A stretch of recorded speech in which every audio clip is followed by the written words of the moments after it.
Bonjour Christian et bienvenue sur le site de Police pour la vérité. Je te remercie de nous accorder cette interview. Est-ce que tu pourrais, s'il te plaît, nous expliquer quel a été ton parcours au sein de la police, car Christian est un camarade retraité. Bon, moi, je suis un très ancien, donc je suis rentré depuis 4 ans. Je suis rentré dans la police nationale, donc en France, avec le concours d'inspecteur de police à l'époque. Je suis rentré à l'école de police en 1983 et j'étais affecté à Paris en 1984. Et je suis resté à Paris entre 1984 et 2001. Et de 2001 à 2018, l'année où j'ai pris ma retraite, j'étais à Rennes. Alors j'ai fait toute ma carrière en enquête, en investigation, hein. Je n'ai pas fait de maintien de l'ordre, sauf à être 2, 3 fois sur des manifs ponctuels en renfort, des fois pour tenter de monter des procédures. Mais enfin bon, c'était un peu compliqué, ça n'a pas trop été appliqué. Donc j'ai été en investigation et tout le temps en police judiciaire. Donc j'ai appartenu à la police judiciaire de la préfecture de police à Paris, donc entre 84 et 2001. Et j'ai fait 13 ans, cette première moitié de carrière, j'ai fait 13 ans à la brigade criminelle à Paris. La chance, hein, parce que c'est un excellent service, hein, j'en garde un très bon souvenir. Et ça reste, je pense, toujours un excellent service. Donc c'était du meurtre, enlèvement et terrorisme. Et donc la deuxième moitié de ma carrière, à partir de 2001 à 2018, je l'ai fait à Rennes, donc dans l'ouest de la France, toujours en police judiciaire, donc à la direction de la police judiciaire de Rennes, voilà, où j'ai terminé avec le grade de commandant, bon, commandant fonctionnel, on va dire commandant au dernier échelon, donc c'est les derniers grades avant commissaire. En tant qu'ancien policier, que penses-tu des restrictions qui nous ont imposées nos gouvernants ces 2 dernières années? Alors en tant que policier ou en tant En que tant que citoyen qui policier. documente? En Bah, tant déjà en que tant que policier policier, et en tant que citoyen après. ouais. Bah, d'abord en tant que policier, bon, de toute façon c'est comment dire, c'est en lien avec comment dire, des prescriptions médicales. Donc la réponse qu'on nous fait tout le temps, c'est que tu t'insurges contre ça, mais tu n'es pas médecin. Donc c'est la phrase bateau, hein, qui est prononcée. Mais enfin, on n'est pas médecin, mais on se documente. Alors en tant que policier, j'ai trouvé ça complètement excessif. Et surtout, ce que j'ai trouvé excessif et franchement ridicule par moment, c'était le fait qu'on ait orienté les missions. Bon, principalement de la police en tenue, du contrôle quotidien sur les contrôles des masques. Enfin, il y a eu des amendes qui ont plu à 135 euros à tout va. Je me rappelle d'un film assez ridicule à Paris où il y avait des gens de la Brave, la fameuse brigade moto, là, qui ont, comment dire, qui s'approchaient d'une terrasse de café. Alors c'était avant les passes et compagnie, mais enfin il y avait le masque obligatoire, donc il y avait des gens en terrasse, bah, qui étaient assis, qui buvaient un coup, bon, avec le masque baissé, parce que forcément il faut boire. Donc on voyait que le collègue avait eu sûrement des instructions contradictoires, et en fait le collègue, comme un ordinateur, il buguait en fait. Il était en train d'engueuler des gens, puis il y avait une personne qui lui répondait, qui lui disait, mais attendez, là je respecte en plus, bon les consignes sont débiles, mais enfin je respecte, je suis assis, je consomme, et le mec il buvait une bière en terrasse, je sais pas où, j'ai reconnu, je crois que c'est Montparnasse, enfin bon, peu importe. Le mec il buvait une bière en terrasse et le collègue se pointe avec un autre, il dit bon, on va tous vous pruner, on va tous enfin, vous coller des amendes et vous êtes tous en infraction. Enfin voilà, c'est pour dire les espèces de débordements qui ont eu lieu du fait de ces excès d'instruction débile, hein, excusez-moi le mot, dans un contexte qui est hors de propos pour les policiers, quoi. On a axé la police là-dessus, et puis pendant ce temps-là, la vraie délinquance violente, elle continue, quoi. Donc là, en tant que policier, bon, ça m'a interloqué. Puis après, en tant que citoyen, de toute façon, et là, on déborde un peu, il faut bien déborder un peu sur le côté médical, on s'aperçoit bien au bout de, comment dire, on s'aperçoit bien au bout de, maintenant on est à 2 ans comment dire, de déclenchement de cette crise, ou, enfin bon, pseudo-crise, on va dire, enfin de crise on est dans une manip complète, on le voit bien. Donc maintenant, tout ce qui perdure, enfin je parle pour la France, parce qu'on est les derniers face au pouvoir, et les derniers à faire perdurer des mesures qui sont excessives. Donc, hormis l'Italie, chez nous, bah, ça continue encore. Bah, comment dire, le pass sanitaire qui est devenu vaccinal, des mesures assez draconiennes. Moi, j'ai pas été au restaurant. Enfin, bon, c'est pas très grave, hein, je m'en fiche. J'ai pas été au restaurant moi depuis au moins un an et demi. Les transports, bon, j'ai une voiture, je m'en fiche. Mais enfin voilà, les transports publics sont interdits. Enfin, dans le concret, voilà ce qui se passe, quoi, hein. Donc, il y a un tas de gens qui sont brimés, et même les gens qui ont franchi le pas, enfin, qui ont fait cette piqûre, au bout de 2 piqûres, ça, comment dire, le pass saute. Enfin voilà, il y a une espèce de truc. Bon, il y a ce qui nous a été imposé médicalement, qui est hors de proportion. Donc c'était hors de proportion au niveau de la gestion policière, et puis hors de proportion au niveau de la gestion, comment dire, du droit, quoi, tout simplement, hein, des restrictions de liberté. Et là, c'est le citoyen qui parle. Hein, donc voilà ce qu'on peut en tirer, hein, au bout de 2 ans, quoi. Pourquoi penses-tu que nos camarades exécutent ces ordres absurdes?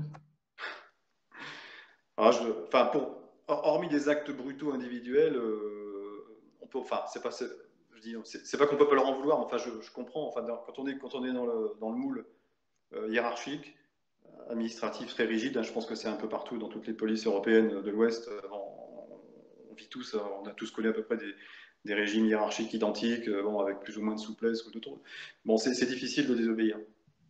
Maintenant, ce qui peut se produire à des niveaux individuels, et ça, j'ai quand même eu quelques collègues, même en tenue, qui me l'ont dit. Eux, ils ont par principe, ils ont jamais pruné qui que ce soit, ils n'ont jamais collé d'amende. Bon, ils étaient avec d'autres collègues, donc ils ont fait des rappels.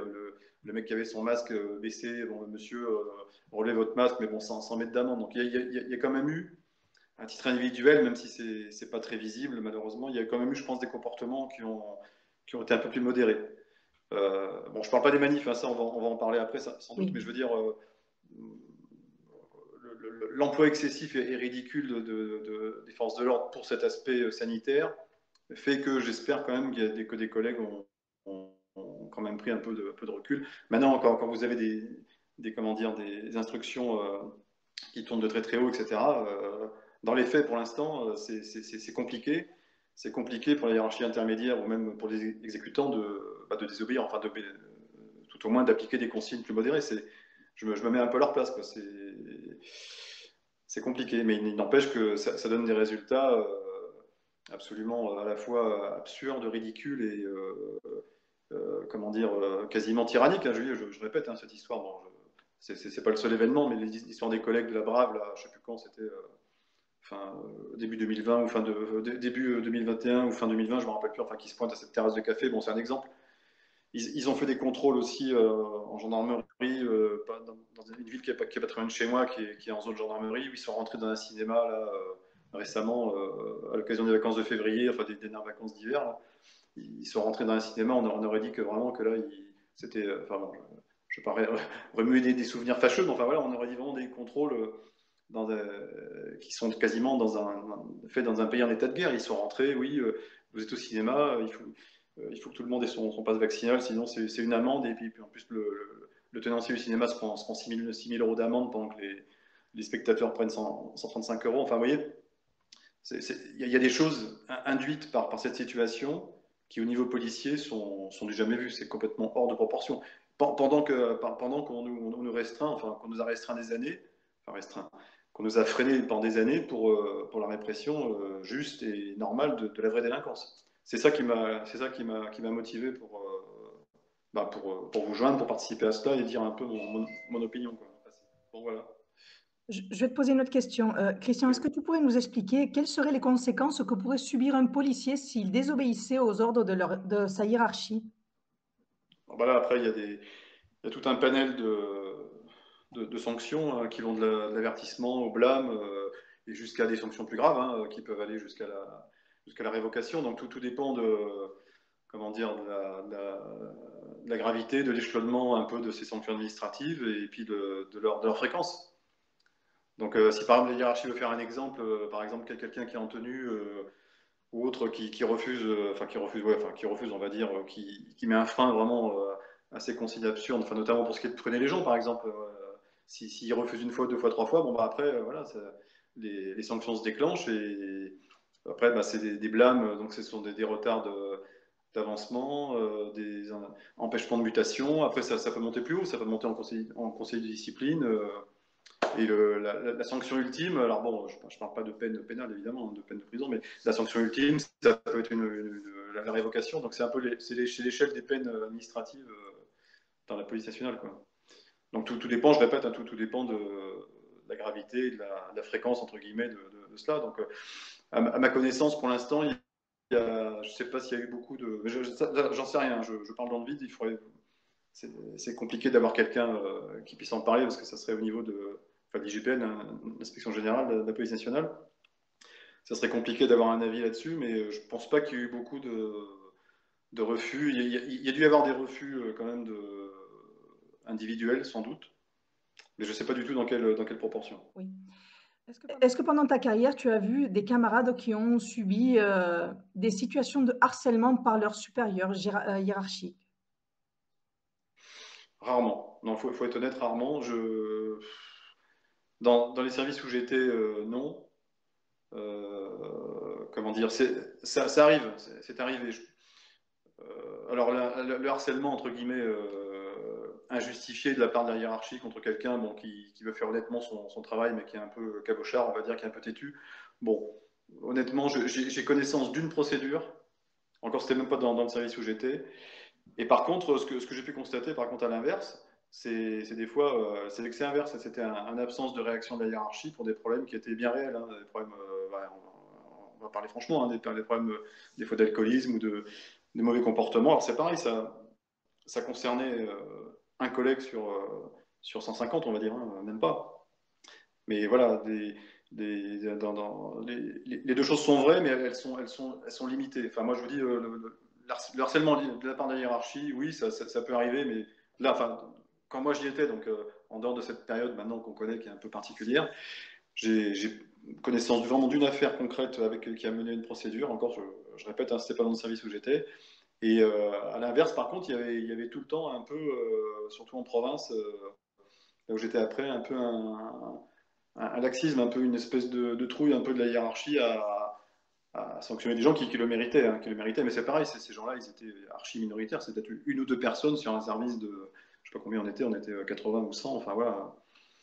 Mais non, c'est tout ce que, non, du harcèlement systématique de collègues. Alors maintenant, je sais pas, avec ces histoires d'amende et de Covid et compagnie, je sais pas. Quand j'y étais, non, c'était vraiment, je peux pas dire, il faut être honnête, non, c'était extrêmement rare. Je veux te demander aussi pour une autre chose. Après, on parlera de la violence policière en France et de plusieurs choses. Mais es-tu conscient que depuis le début de l'année 2022, il y a une quinzaine de policiers qui se sont suicidés en France?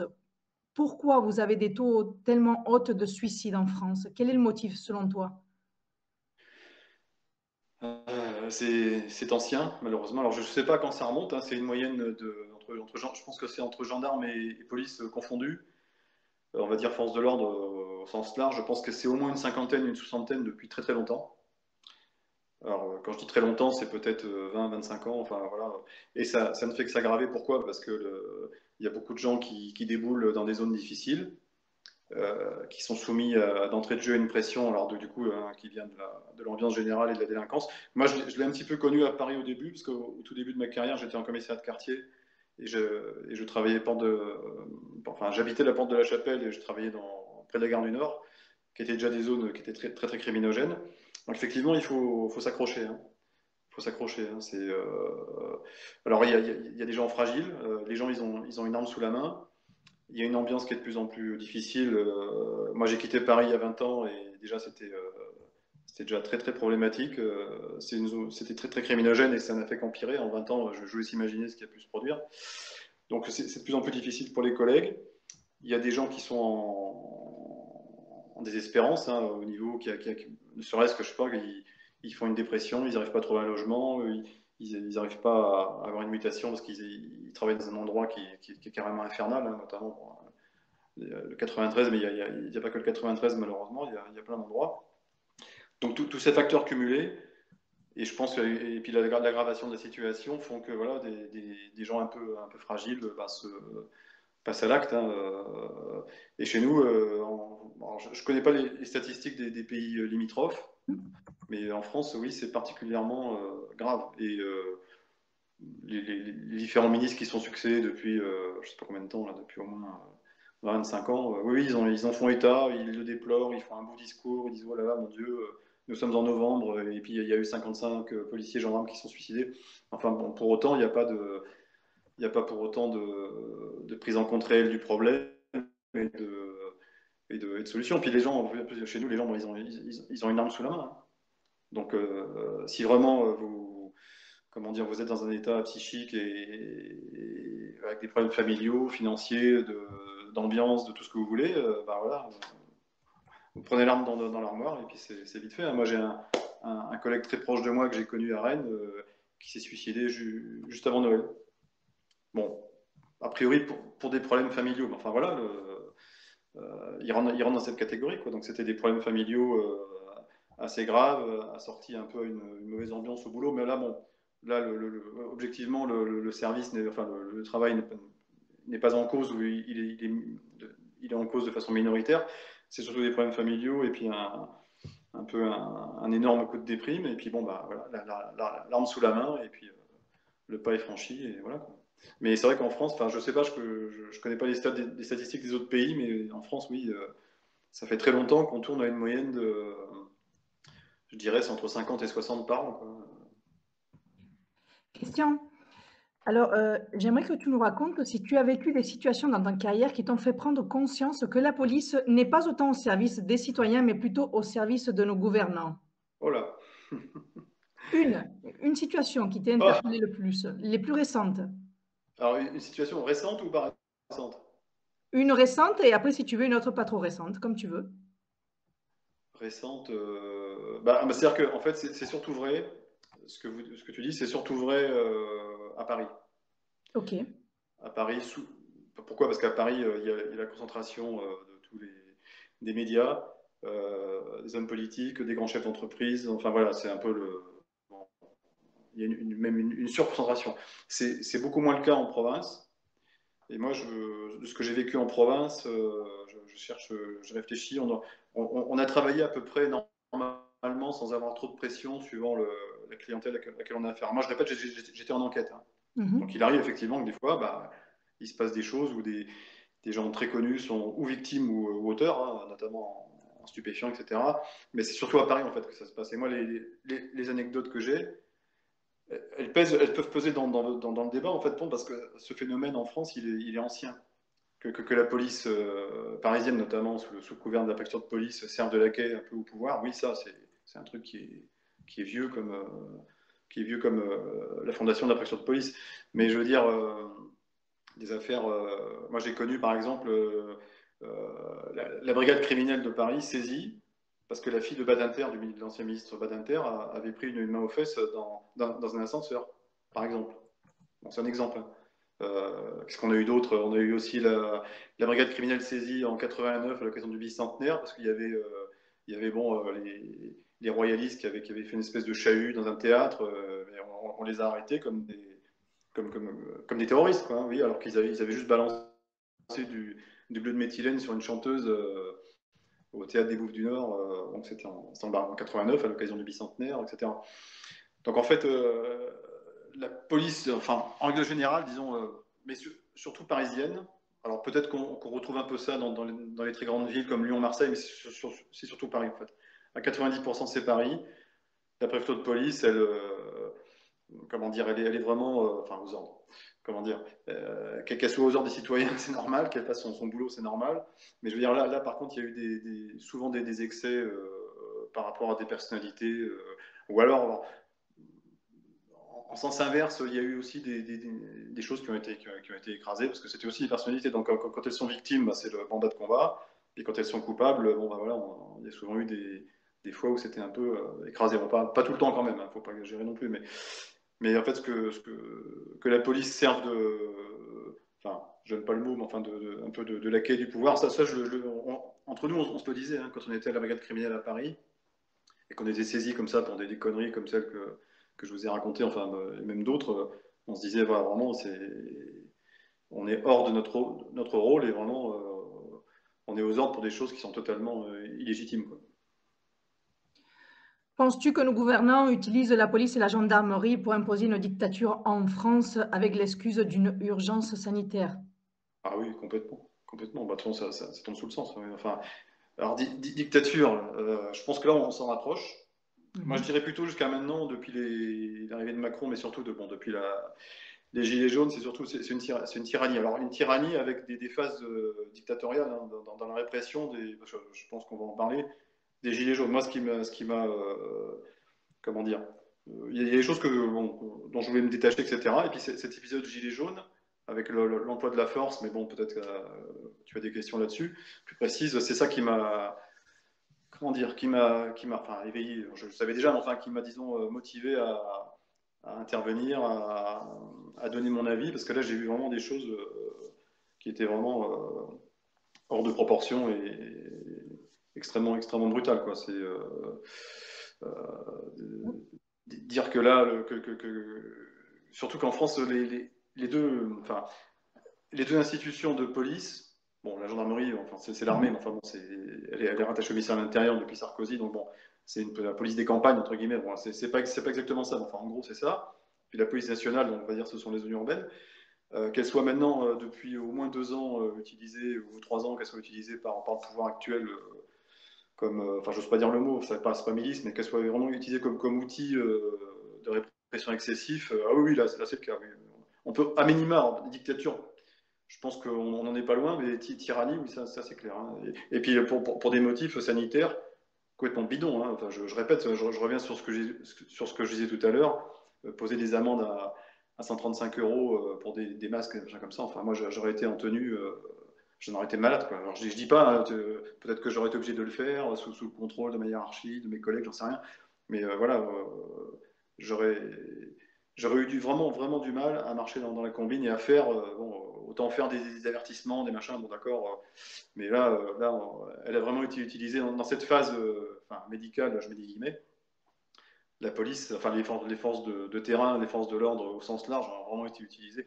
Il y a eu des exemples, ça c'est vrai, hein, donc c'était au début du premier confinement là en France, enfin, comme chez vous, là, au début du premier confinement, donc c'était printemps 2020, donc il y a 2 ans, même des sorties d'hélicoptères de gendarmerie qui ont fait pruner, donc, qui ont appelé des voitures au sol pour pruner un couple qui se promenait sur une plage ou dans une forêt où il y avait personne dans un rayon de 5 km, quoi. C'est pour Oui, vous dire, ce sont des exemples, hein, mais c'est pour vous dire le stade comment dire, d'incohérence et de débilité et d'excès dans lequel on est rendu dans ce pays. Hein. Alors, je répète, et pendant ce temps-là, les vrais délinquants continuent à courir. Quoi. On a mis des moyens, ponctuellement, ils ont mis des moyens que la police normale, anticriminelle, entre guillemets, n'a pas. Quoi. C'est là que je dis, ils font vraiment ce qu'ils veulent. Ils font vraiment ce qu'ils veulent. La répression, c'est quand ils veulent. Les frontières, c'est quand ils veulent. Enfin voilà, quoi, c'est absolument délirant de voir ça. Quoi. est-ce que tu pourrais nous expliquer en tant que policier pourquoi il y a autant de violence dans les manifestations pacifiques en France? De la violence du côté de nos camarades, pas des Ouais, citoyens. ouais c'est quelque chose qui m'a vraiment, je peux dire le mot, enfin je suis pas chochotte, hein, j'aime pas employer des mots excessifs, ce qui est excessif devient insignifiant, mais bon, j'étais choqué, quoi, vraiment, les gilets jaunes, bon, on peut penser, je pense, enfin, c'est pareil, je ne vais pas tomber dans le complotisme à 2 balles, mais enfin bon, c'était vraiment un mouvement, je pense, un mouvement spontané. Parce que là, il y avait plein de gens qui arrivaient à saturation. Là, je sors un peu du contexte policier pour expliquer. Hein. Oui. Plein de gens, enfin, bon, c'est valable dans toute l'Europe, mais surtout en France, je pense. Plein de gens ont été complètement à la ramasse économiquement. Et puis, bon, la goutte d'eau, ça a été effectivement, et encore, c'était pas les prix de maintenant. La goutte d'eau, ça a été des taxes, parce qu'en fait, les taxes sur les carburants, l'État le fait artificiellement. C'est-à-dire que ça rentre dans une espèce de contexte idéologique avec les écologistes qui poussent derrière. Qui méprisent le peuple en fait. Hein. Ils ont même dit, c'est Castaner qui avait dit oui, c'est Gaulois réfractaires qui fument des gitanes et qui roulent au diesel. Enfin voilà, il y a tout un contexte d'affrontement, enfin on va dire de tension énorme entre le peuple et les gouvernants, bah, qui a amené cette situation. Et comme je pense que là, les Gilets jaunes, c'était un mouvement spontané, un mouvement qui a regroupé alors un peu moins les classes moyennes ou aisées, mais bon, il y avait quand même beaucoup de gens, beaucoup quand même d'entrepreneurs. Il n'y avait pas que des gens un peu à la ramasse. Hein. Il y avait, déjà, le premier mouvement de Gilets jaunes était assez représentatif. Donc, ils ont eu peur. Tout simplement, le pouvoir a peur parce qu'en fait, les Black Blocs, ils sont plus ou moins contrôlés. Les banlieues, bah, finalement, c'est une variable d'ajustement. Et bon, la violence de banlieue, elle existe, elle a lieu. On en parlera peut-être après, mais avec des débordements lors des matchs de foot et compagnie. Mais ça, à la limite, le pouvoir s'en fout. Ça risque pas de le mettre en péril. Ce qui peut le mettre en péril, c'est ça en fait. C'est une révolte de fond, une espèce de plaque tectonique qui commence à bouger, une révolte de fond ce que j'appelle le peuple réel. Et en fait, la violence, donc pour en venir à ta question, la violence, en fait, les consignes données et relayées avec plus ou moins d'acuité, je ne sais pas trop. C'est ça qui a induit cette violence. C'est que là, ils ont mis le paquet, ils voulaient dissuader, je pense, là, il y a eu plein de manifs, enfin, notamment en Gilets jaunes et même plus récemment avec les mesures sanitaires, des manifs qui ont débordé de façon violente de la part des forces de l'ordre. C'est une tactique, c'est une stratégie pour pour dégoûter les gens de revenir en fait en manif, quoi. Notamment, ça a été vrai à Paris. Alors pas trop en province, comme moi des manifs anti-vaccinales, enfin anti-mesures vaccinales, j'en ai fait plein hein, à Rennes. Et à Rennes, j'ai quasiment jamais vu un policier ou un gendarme. Si, il y en avait autour de la préfecture, il y avait des cordons de trucs, mais bon. Mais surtout Paris. Parce que de toute façon, le centre du pouvoir en France, c'est Paris. Si le pouvoir se consolide, c'est Paris. S'il bascule, c'est Paris, etc. Donc en fait, on l'a vu encore il y a combien de temps, 3 semaines, un mois, là, lors de l'épisode des convois. On a ressorti les blindés de la gendarmerie contre des braves gens. Moi, j'ai jamais vu des manifs de Black Bloc ou des cassages de cités réprimés comme ça. Donc voilà, je pense que il y a des fautes individuelles, hein, attention, hein, je ne dis pas le contraire, tout n'est pas, tout ne vient pas des consignes supérieures. Enfin, je pense qu'il y a toute une ambiance, il y a un certain nombre de consignes données, je pense, surtout à Paris, à la préfecture de police, hein, on pourra en parler après, de ce fameux préfet l'allemand, qui porte bien son nom. Euh, voilà, il y a des consignes données bah, qui induisent sur le terrain bah, ce qu'on a vu. Et puis une présence massive. Il faut savoir par exemple que c'était lors des. Alors, j'ai pas les chiffres là pour le. Enfin, si, ils étaient plus. Il y avait plus de 7000 forces de l'ordre déjà pour l'épisode du convoi là, il y a 3 semaines. Mais même pour les Gilets jaunes avant, ça avait été encore plus massif. C'est-à-dire qu'ils avaient fait un entourage autour de l'Elysée, par exemple, pour ceux qui connaissent Paris, donc à partir du rond-point des Champs-Élysées, etc. Il y avait un blocage, il y avait déjà 5 ou 6 000 forces de l'ordre uniquement à cet endroit-là, sans compter ce qu'il y avait ailleurs dans Paris. Donc c'est un déploiement qui est fait parce qu'en fait, ils ont. Enfin voilà, parce que dans la rue se trouvent des gens qui ne vont jamais dans la rue. Voilà, des gens comme moi, des chefs d'entreprise, enfin des chefs d'entreprise, des classes moyennes, des employés, même comment dire, des petits patrons, etc. Donc là, c'était l'épisode Gilets jaunes, et là, ça a repris en fait de façon encore plus étendue au niveau classe sociale, avec les manifs contre les mesures sanitaires. Moi, j'ai vu ça à partir du mois de juillet, parce que notre cher président donc, a fait son discours le 12 juillet, donc le 17, je crois que c'est le samedi, le premier samedi de manif anti-mesures. Et là, de nouveau, on a vu dans la rue alors, quelques gilets jaunes pour mettre l'ambiance un peu, mais je veux dire, non, mais là c'était encore plus étendu au niveau classe sociale. Et ça, ils le savent. Ils le savent. Là, il y avait non seulement des gens modestes, des gens des classes intermédiaires, des gens des classes moyennes, mais même des classes moyennes un peu aisées. Enfin, toute cette population enfin, qui en a marre, quoi. Alors, je suis d'accord, c'est pas la majorité des Français qui défilent, malheureusement. Autrement, tout ça, ça serait arrêté depuis longtemps. Mais bon, là, il y avait un panel. Il y a le panel, en fait, du peuple de base. Celui qu'on ne voit plus du tout en France, faut le savoir, hein, dans les médias, les pubs et compagnie. Hein, tout ça, c'est complètement occulté, hein, si vous voyez ce que je veux dire. Donc, et ça, je pense que ça, c'est la cause de l'ordre, comment dire, c'est la cause des ordres qui sont donnés et qui induisent ce qu'on a vu, hein, ces comportements excessifs ouais, de la part de nos collègues. Est-ce que penses-tu qu'avec cette stratégie de faire peur aux citoyens pour qu'ils ne sortent pas dans les rues à se manifester, la police est en train de provoquer justement que les citoyens se rebellent contre eux? Bah, ce que j'ai vu plutôt pour l'instant, enfin c'est pareil, j'ai fait aucune manif à Paris. Il faut être clair, enfin, depuis le mois de juillet là, de 2021. Euh, Est-ce que ça a tendance à exciter les gens? J'ai pas l'impression. J'ai pas l'impression. Par exemple, l'épisode du convoi, bon, qui était quand même assez significatif. Hein, bon, il y avait que, j'ai dit, il y avait que des Renault Scénic, hein, il n'y avait pas de poids lourds comme au Canada, donc ça, matériellement, ça a eu moins d'impact. Et puis bon, voilà, ça a été quand même dégagé assez rapidement, avec pas mal de brutalité. Donc la technique de faire peur et d'employer des moyens un peu excessifs, pour l'instant, dissuade, je pense, dissuade les gens.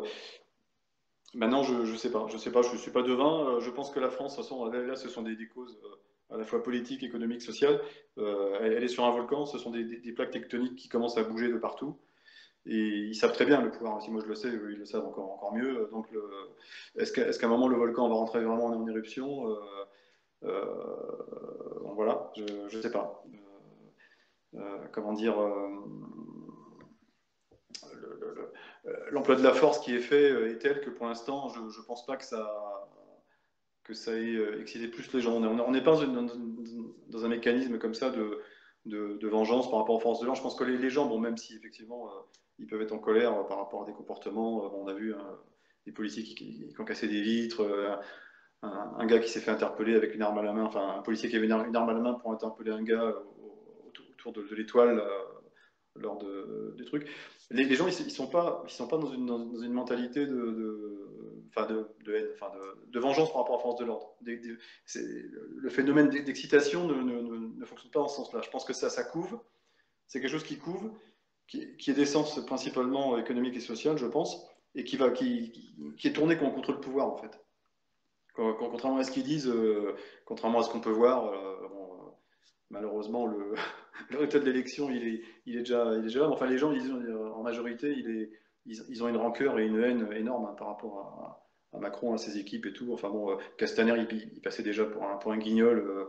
Là, ils ont nommé depuis un truand cocaïnomane, là, comme il s'appelle, le ministre de la Justice, là, je sais plus son nom, là, Dupond-Moretti. Enfin voilà, les gens, enfin, dans ceux que je peux voir et qui sont un peu dans cette mentalité-là, ils sont plus tournés vers le pouvoir contre les forces de l'ordre. Donc je pense pas qu'il y ait un embrasement. Enfin, pour l'instant, je pense pas qu'il y ait un retournement, sauf si le pouvoir joue là-dessus, mobilise des black blocs ou des antifas, effectivement, et les colle dans les pattes des forces de l'ordre, parce que les forces de l'ordre sont aussi victimes dans ce cas-là.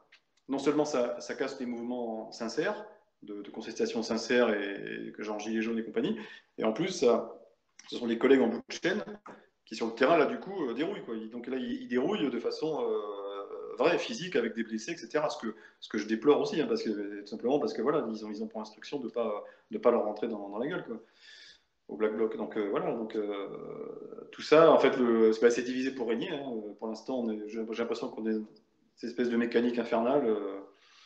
Et le pouvoir, malgré ce qu'ils disent, c'est pas un pouvoir qui est serein, qui est stable. Il joue là-dessus. Bon, pour l'instant, ça fonctionne. Donc après la suite des événements, je sais pas. Je ne suis pas devin. Ok, ben, je vais te mettre une petite vidéo un moment. Je vais te partager mon écran et je voudrais que tu me donnes ton opinion en tant que policier ou ancien policier, comme tu veux, de ce que tu penses quand tu vois ça, d'accord? Juste une minute. Hmm.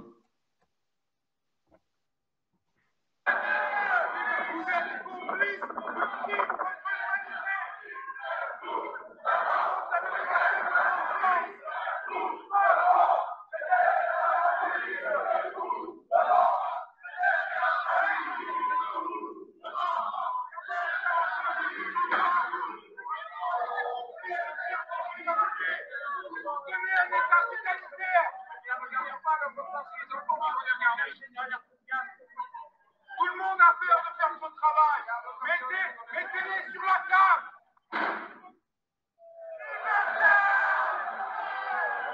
Il va falloir que vous fassiez votre choix. Vous êtes contre ou avec le peuple. Jusqu'à quand vous allez obéir aveuglément pour votre putain de salaire? Alors, qu'est-ce que tu ressens en tant qu'ancien policier quand tu vois les citoyens qui crient à nos camarades «Tout le monde déteste la police»? Ouais, alors là, enfin, je méfie un peu. Moi, j'ai pas vu ça du tout. Enfin bon, je répète, j'étais pas à Paris. Apparemment, donc c'est Paris, je pense, et c'est la Brave hein, qu'on voit là. Mhm. A priori. Alors, je sais pas comment est l'ambiance à Paris. Je sais qu'à Paris, les manifs sont beaucoup plus rudes. Et c'est soit des gens, enfin, sincères qui disent ça, mais enfin, en règle générale, je vois pas trop le citoyen de base dire ça, à moins de s'être fait frapper avant. Enfin bon, je pense qu'il y a une part quand même de provocation. Je pense qu'il y a des gens qui sont simplement infiltrés, qui sont là pour faire monter la tension. Alors attention, hein, je dis pas que les braves sont blanc-bleu, hein, bien au contraire. Moi, j'ai vu ponctuellement des actions de leur part qui étaient répréhensibles. Bon, là, dans ce genre d'ambiance, moi, entendre ça, ça me fait mal. Parce qu'en plus, c'est faux. Je pense que les gens sont quand même bien conscients du fait que, bon, voilà, que la police, malgré tout, elle continue à faire son travail. J'entends par le travail, donc le travail anti-criminel. Donc là, on est sur des choses donc, qui sont du ressort du maintien de l'ordre, donc forcément, c'est spectaculaire. Forcément, il peut y avoir de la manip, etc., quoi. Donc, entendre ça, si c'est prononcé par des provocateurs, bon, bah, bon, voilà, c'est des provocateurs. Si c'est prononcé par des gens, des citoyens habituellement paisibles et tout, oui, moi je trouve que ça me fait mal d'entendre ça. Ben, c'est-à-dire que la réalité en France, d'ailleurs, c'était des gens normaux, c'était pas des provocateurs, parce qu'on avait une Ouais, équipe de police pour la vérité qui était sur place. ouais, Ils d'accord. peuvent, ils nous disent que c'était des citoyens normaux, c'était pas des provocateurs, Ouais, et que l'ambiance entre les manifestants, l'ambiance actuelle entre les manifestants en France est vraiment de haine envers la police actuellement, parce qu'ils se rendent compte qu'au lieu de les protéger, servir, d'ailleurs notre mouvement Police pour la vérité, comme Policías pour la libertad en Espagne, est né justement pour ça, pour rappeler, pour consciencier nos camarades que nous sommes là pour aider les citoyens et pas pour protéger et servir un pouvoir corrompu. Avec les mesures sanitaires complètement absurdes et disproportionnées, il y a beaucoup de gens, comme tu le sais, qui sont en train de se voir dans la rue pour ne pas être vaccinés, qui sont en train de perdre leur travail, qui sont vraiment désespérés parce qu'ils se rendent compte qu'il n'y a personne, nos gouvernants ni nos camarades sont en train de respecter leurs droits ni leurs libertés. Et justement, ils culpabilisent à nos camarades de le faire. Alors, il y a vraiment un sentiment qui est en train de se réveiller au sein des citoyens français de colère envers la police. C'est pour ça que ça nous préoccupe énormément, voir, du moins moi, ça me préoccupe voir comment en France, et, les gens crient on ouais. déteste la police. Ça, en Espagne, on ne le voit toujours pas pour le moment, et j'espère qu'on ne le voit pas d'ailleurs, mais c'est préoccupant. Alors, je dis ça parce que ce slogan-là, tout le monde déteste la police, c'est un truc des antifas, hein. C'est un truc typiquement des antifas. Donc, Mhm. c'est pour ça, bon, si tu me dis que ce sont des gens Oui, c'était des pas du citoyens. D'ailleurs, je peux te quotidien, montrer voilà, c'est grave. plusieurs images. Hein. Non, mais c'est grave, c'est grave dans les deux sens. C'est-à-dire que moi, ça me fait mal d'entendre ça. Oui. C'est grave que les gens en arrivent là, et en même temps, dans l'autre sens, c'est grave que la police soit employée pour ça. Mais je suis, bon là, on est obligé de déborder un peu sur le champ politique. S'il n'y a pas un changement politique à haut niveau, pour l'instant, ou alors je je vois pas les forces de l'ordre d'elles-mêmes inverser la tendance. Il y a eu des épisodes, alors pas dernièrement malheureusement, mais il y a eu au moment des Gilets jaunes, plein d'épisodes quand même où ostensiblement, alors, bah, les CRS aussi d'ailleurs, CRS, mais surtout en gendarmes en province, ils ont ostensiblement baissé les casques, même des fois il y a eu des fraternisations entre guillemets à des ronds-points parce que bon, les gendarmes surtout, vous voyez bien en province, les gens c'était vraiment même des gens qui connaissaient, hein, des gens du cru, des gens pacifiques qui occupaient les ronds-points parce qu'ils en avaient ras-le-bol. Donc voilà, il y a eu ça quand même, il y a eu, le pouvoir, c'est le pire, c'est le pire pour le pouvoir, hein, d'avoir une espèce de retournement comme ça des forces régaliennes. Mais c'est tout ce qu'on peut attendre, in fine, je veux dire, ou alors un changement politique en haut qui change la donne. Mais bon, dans l'immédiat, même avec les élections et surtout avec le fait que Macron sans doute va être reconduit, je dis bien reconduit, hein, pas élu, il va sûrement être reconduit, donc comment dire, ça va pas s'arranger, hein. Ça va pas s'arranger. Donc, est-ce qu'après, avec la casse sociale et économique qui va arriver derrière, enfin, quand on voit déjà ne serait-ce que, enfin, les prix de l'essence, enfin voilà, les choses du quotidien en France, enfin, je pense que c'est un peu pareil partout. En France, je dis, en un an, l'essence, enfin, c'est un exemple, elle a pris 50 centimes par litre, au moins, oui, à peu près. Donc tout ça, toute cette casse, tout ce désespoir social va effectivement se retourner, ben, comme là, malheureusement, contre des forces de l'ordre qui en plus seront employées peut-être de façon encore plus brutale. Alors je ne sais pas jusqu'où ça peut aller, hein. Déjà au Gilet jaune, c'était limite, on était au dernier stade avant l'ouverture du feu. Du feu, j'entends des armes à feu, parce que là, quand on tire en tir tendu avec du flashball, alors là, autant j'ai pas fait de maintien de l'ordre, autant je peux parler du flashball. Comment dire, le flashball n'est utilisé qu'en matière de maintien de l'ordre quand il y a des émeutes. En principe, le flashball, c'est pour ça. Mhm. Or, quand il y a eu des vraies émeutes avec des vrais méchants en face, à ma connaissance, il a quasiment jamais été employé, ou de façon très soft. Or là, on a eu quand même, au Gilets jaunes, on a eu, je ne sais plus combien, 10 ou 15 personnes qui ont eu les yeux crevés, plusieurs qui ont eu la main arrachée, une pauvre fille qui s'est même ramassée dans l'œil. C'était même pas un flashball, c'était une grenade de désencerclement, mais en tir tendu. Des trucs qui sont prévus pour être tirés en cloche. La pauvre fille aux Champs-Élysées, Bon, c'était en 2018, là, elle l'a pris en plein dans l'œil, elle a été défigurée, enfin voilà. Donc là, on voit bien que de toute façon, on a affaire en France à un pouvoir qui n'a aucun frein. Ils ont aucun frein. Donc voir ça, voir ces phrases prononcées contre des collègues, bon, qui en plus là, bon, en l'occurrence, sont statiques et autres, ça prouve c'est grave, ça peut être, c'est grave et ça peut aller loin, effectivement. Et je le déplore, hein, bien évidemment. Crois-tu vraiment qu'un changement politique peut être une solution pour changer cette situation dans les forces de l'ordre et pouvoir avoir une police que vraiment s'occupe de protéger, servir les citoyens et pas les politiciens? Ah, bah oui, oui, ça peut être que ça. En France, alors, à moins de réactions individuelles ou autres, en France, le système, enfin, en Espagne, je connais pas la structure exacte de la police espagnole. Je sais qu'il y a une structure d'État, ben, c'est la garde civile. Après, je ne sais pas trop, dans les provinces, il y a des polices provinciales, je crois. Enfin, honnêtement, je dirais des bêtises. Mais en France, les deux institutions principales, elles sont archi centrales, enfin, elles sont centralisées, hein.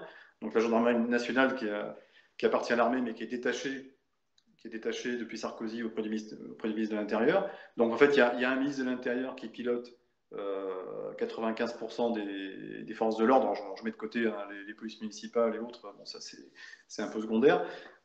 Donc il y a surtout la police nationale avec 140 000 personnels, la gendarmerie avec pratiquement 100 000 personnels.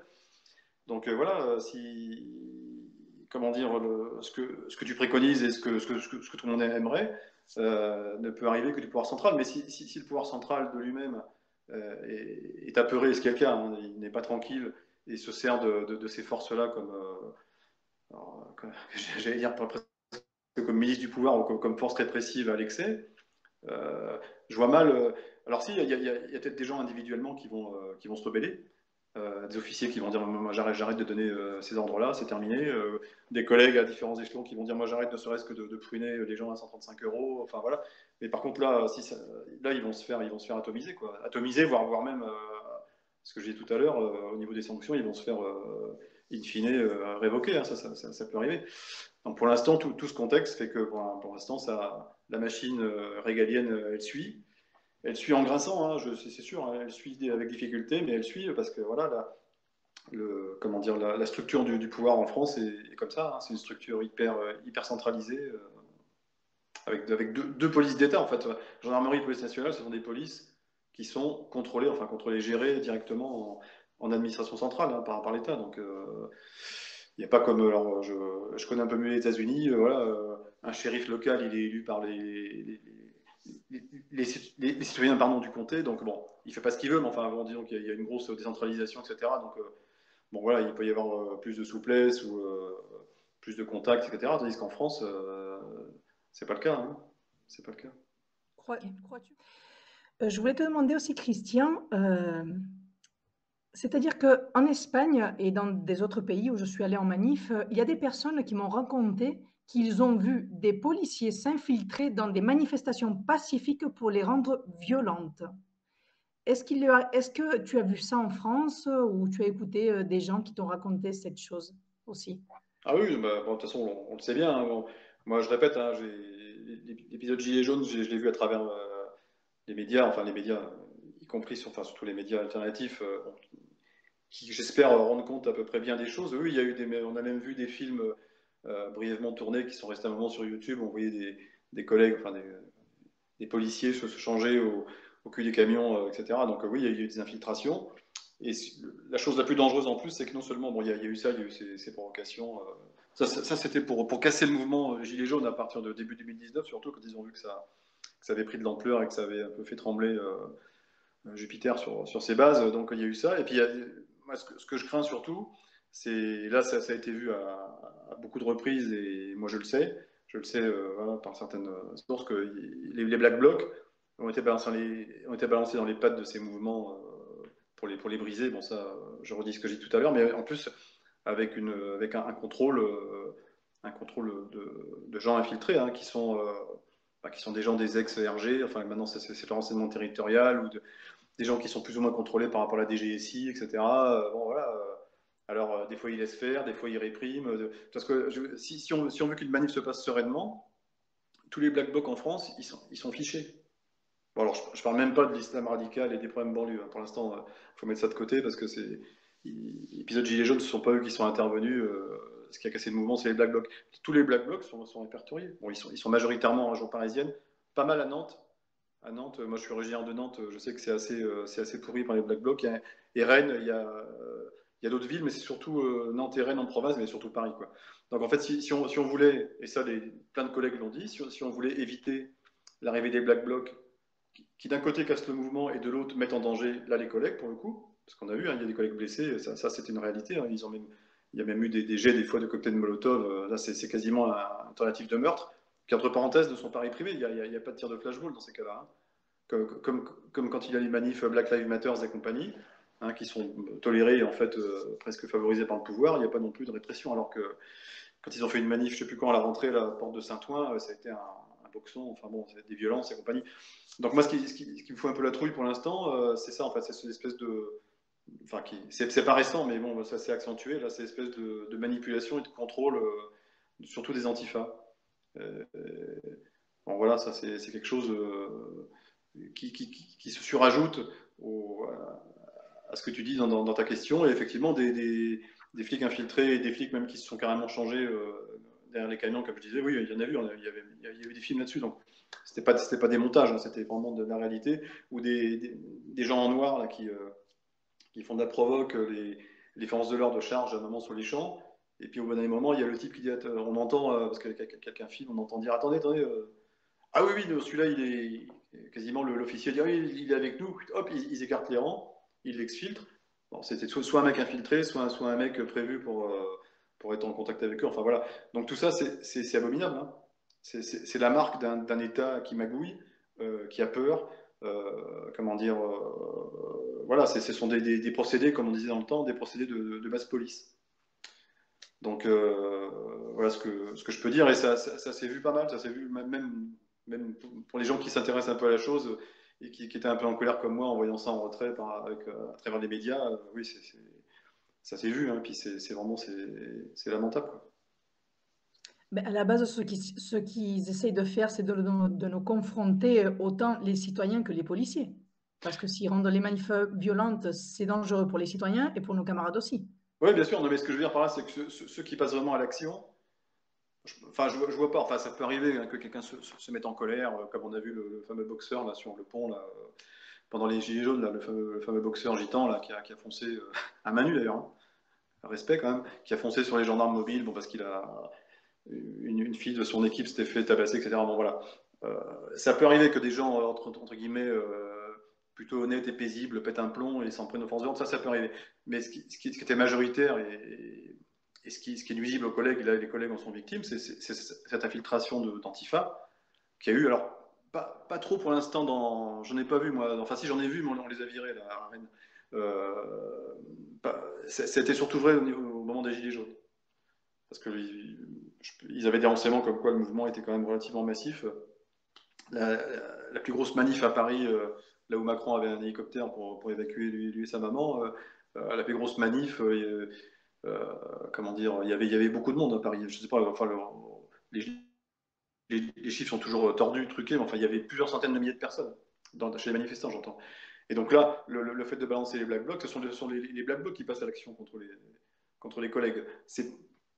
Ça sera marginal. Les faits que des braves gens le fassent, à mon avis, c'est marginal. Et ils font ça, effectivement, là je te rejoins, ils font ça pour provoquer une cassure et pour diviser pour régner, pour provoquer de la répression, après, contre les gens, hein. Mais après la répression, elle tombe pas sur les Black Blocs, elle tombe sur les gens qui sont là sincèrement pour protester, quoi. Christian, nous allons terminer cette interview. Est-ce Oui. que tu aimerais nous raconter quelque chose de plus? Bah non, je pense que là, on a fait quand même un tour assez important. Non, non, dans les histoires que l'on vit en ce moment, on est obligé que si on s'intéresse un peu à l'actualité et surtout un peu à la vraie explication des choses, en fait, ça se produit en fait vraiment de façon beaucoup plus aiguë avec ce pouvoir.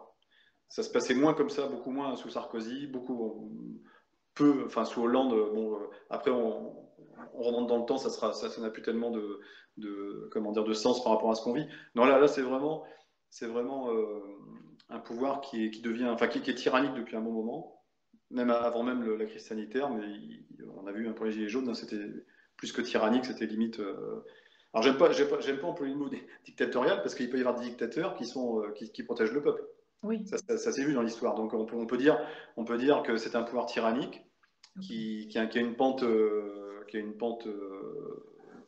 pas totalitaire mais pas loin, très, très autoritaire en tout cas, très brutale, ça c'est sûr. Et donc c'est lié, je pense, à la circonstance actuelle et à la personnalité des gens qui sont pour l'instant aux manettes. Hein, parce que bon voilà, on peut dire ce qu'on veut, on peut, comme tu dis, on peut envisager toutes les réformes du monde. Si on n'est pas aux manettes, si la personne bien intentionnée n'a pas les manettes de l'État, surtout en France. Surtout en France, la France est un État qui est encore maintenant, malgré le régionalisme et tout ça, c'est de la flûte, hein, c'est un État qui est hyper centralisé. Toutes les manettes du pouvoir régalien, l'armée, la police, la gendarmerie, bon, même la justice qui se prétend indépendante, c'est un peu moins vrai que les parquets, toutes les manettes sont entre les mains de quelques personnes. Bon, président, Premier ministre, ministre de l'Intérieur qui devient quasiment un Premier ministre bis. Donc le contexte, il est vraiment très, très inquiétant. Ça se combine avec des difficultés. Enfin, la source de tout ça, bon, au départ, hein, alors, bon, le Covid a considérablement aggravé les choses, mais en fait, au départ, ce sont des revendications sociales et économiques qui sont complètement passées sous le boisseau, qui sont complètement passées inaperçues lors de la campagne que je ne suis pas, mais enfin bon, ils en parlent peu. Bon, enfin, en plus, maintenant, c'est écrasé par l'actualité que l'on sait, hein, avec l'Ukraine et compagnie. Mais il n'en reste pas moins que les problèmes demeurent et que il va y avoir de chaque côté, à mon avis, une montée des tensions, une montée des périls, une montée de la force répressive de l'État, en parallèle à une montée peut-être de la colère qui va se manifester de façon peut-être plus brutale. Hein, je ne sais pas. J'espère que non, mais bon, le problème c'est qu'au bout d'un moment, les gens ils vont en avoir marre. Là. Un seul exemple, par exemple, tous les pays européens, hormis l'Italie, ont tout levé, ont quasiment tout levé, et puis nous non, par exemple. Alors, ça, au bout d'un moment, bon, la crise en Ukraine, ça les arrange bien parce qu'effectivement, ça permet de mettre sous le tapis, de balayer sous le tapis un peu tout ça. Mais à un moment, bon, ça aussi, ça va, enfin j'espère, ça va retomber. Donc après, qu'est-ce qui va rester? Les gens, ils vont se dire dans 3 semaines, un mois, ils vont se dire, mais attendez, on est à 2 doigts de l'élection présidentielle, on a toujours les masques. On a toujours surtout le pass vaccinal, on oblige les gens à se prendre 3, 4, 5 doses. Ouais, tu vois ce que je veux dire donc, Mais oui, j'aimerais que tu leur lances, s'il te plaît, un message aux citoyens. message aux citoyens, voilà. Oui. Modestement, étant citoyen moi-même, ben, le message que j'aurais à leur dire, avant même comment dire, de se mettre en colère, ce qui est légitime, c'est il faut s'informer. Il faut absolument que les gens sortent des médias mainstream. Moi, ça fait au moins bien avant toutes ces crises, hein, ça fait au moins 6-8 ans que je ne regarde absolument plus. Alors déjà avant, c'était au compte-gouttes, mais alors tout ce qui est en France, hein, les chaînes dites mainstream, là, donc par principe les grosses chaînes, hein, France 2, TF1 et compagnie, enfin les autres aussi, il faudrait absolument que les gens se rompent cette accoutumance, quasiment comme un drogué, parce que bon, les gens sont un peu drogués à ça, parce que c'est facile, on allume, on met BFM, ça passe en continu, c'est la facilité un peu, puis bon, après c'est le bourrage de crâne. Donc déjà, numéro un, s'informer, savoir quels sont les rapports de force. Alors je dis pas qu'il faut pardonner forcément tout le temps aux policiers ce qui se passe, mais enfin voilà, que les gens prennent bien conscience que pour l'instant, bon, malheureusement, ils appliquent des consignes à la con, pour parler français, des consignes ineptes et totalement disproportionnées. Que par contre, il faut que les gens gardent quand même leur sens critique et que quand il se passe des choses vraiment très excessives, comme il y a eu bon, les Gilets jaunes, et puis même la manif anti-convoi, je veux dire la répression anti-convoi, je veux dire, il y a 3 semaines, voilà, ça n'empêche pas comment dire, d'avoir son jugement, mais moi, ça m'est difficile de dire, comme les manifestants que tu m'as montré tout à l'heure, tout le monde déteste la police. Non, je pense que non.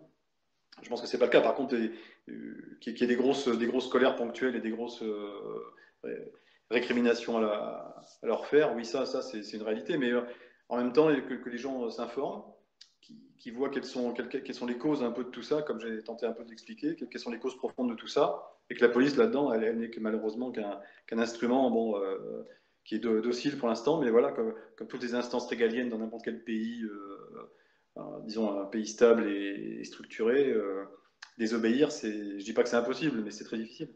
C'est très compliqué. Alors par contre, ce qu'on peut faire, là, et là, peut-être que ta question suivante, c'est un message aux forces de l'ordre, peut-être? Tout à fait. Tout à fait. Bah, là, je peux embrayer là-dessus, du coup, parce que le pendant de ça, le message aux forces de l'ordre, bah, c'est d'essayer de... Alors, c'est compliqué quand on est sur le terrain, surtout en maintien de l'ordre. Moi, je l'ai vécu, je l'ai très peu vécu, mais le fait est que, bon, toi, tu l'as plus vécu que moi, quand on est dans une manif où ça vocifère de partout, ça court de partout, sans forcément qu'il y ait de violence en face. Mais enfin, voilà, il y a quand même il y a toujours une ambiance qui est quand même tendue, je le sais et je le conçois. Mais enfin, voilà, par rapport aux consignes excessives, eh ben, il faut que les gens, d'eux-mêmes, à titre individuel, ils essayent d'être plus modérés, de se raisonner. Alors déjà, le premier stade, ce serait, par exemple, alors ça, c'est pas du maintien de l'ordre, hein, c'est les mesures anti-Covid, machin, donc de faire vraiment quasiment, de faire la grève, hein, de faire la grève des amendes, ne serait-ce que ça, déjà, pour commencer. Oui, je sais. Déjà, alors là c'est clair, moi je le dis, hein, je sais pas si je suis en dehors de mon devoir de réserve, j'en sais rien, je suis retraité. Faire la grève des amendes à 135 euros, déjà. Et puis après, deuxièmement, en maintien de l'ordre, quand on a affaire à des braves gens, ben voilà, je sais pas, là c'est carrément, non pas désobéir, mais se modérer beaucoup plus. On a vu des scènes lors du fameux convoi, des vitres pétées volontairement, etc. Enfin voilà, des choses qui sont vraiment excessives, quoi. Excessives. Alors d'accord, c'est une manif interdite, je suis d'accord, ok. Oui, mais c'est pas Ben, une à ce raison. moment-là, si c'est interdit, ils mettent en face la Légion étrangère, ils tirent dans le tas dans ce cas-là. Donc vous voyez, après, il y a plus tellement de légitimité de la part de ce pouvoir qui a mis dans la rue. Là, je reviens à ce que je disais au début. Ils ont mis dans la rue depuis 2018, ils ont mis dans la rue des gens qui n'allaient jamais dans la rue. Donc il y a quand même des questions à se poser. Ils ont mis dans la rue des gens des classes populaires, des classes moyennes, tout ce qu'on veut, et puis dernièrement encore même des. Moi j'ai vu, hein, à Rennes, il y a des médecins que je connais, hein, plein qui manifestent. Enfin là, Oui, c'est pour les mesures sanitaires, mais voilà. Donc le message aux forces de l'ordre, c'est à un moment, bon, d'autres le font mieux que moi. Hein. Juvin Brunet, par exemple, il a prononcé des phrases vraiment très justes, je trouve, sur ce sujet. C'est essayer la modération le plus possible quand les circonstances le permettent, dans un maximum de cas, et bien faire sentir à la hiérarchie que les gens en dessous traînent les pieds maintenant pour faire de la répression à tout va, et qu'ils soient injustifiés.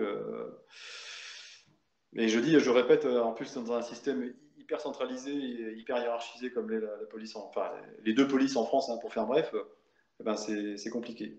C'est compliqué. Bon, mais Christian, je te remercie. Mais c'est moi qui vous remercie. Et on se verra prochainement, j'en suis sûre. D'accord. Bah oui, enfin si j'ai autre chose de pertinent Bien à sûr. dire, ce qui est pas sûr.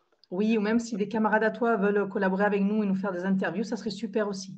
D'accord. Bah écoute, je vais sonder, mais bon, honnêtement, je dis tout à l'heure, j'ai pas beaucoup de contacts et bon, après je peux pas me mettre à la place des gens. Je sais pas du tout si ça sera d'accord ou pas d'accord. Ok, pas de Voilà. souci.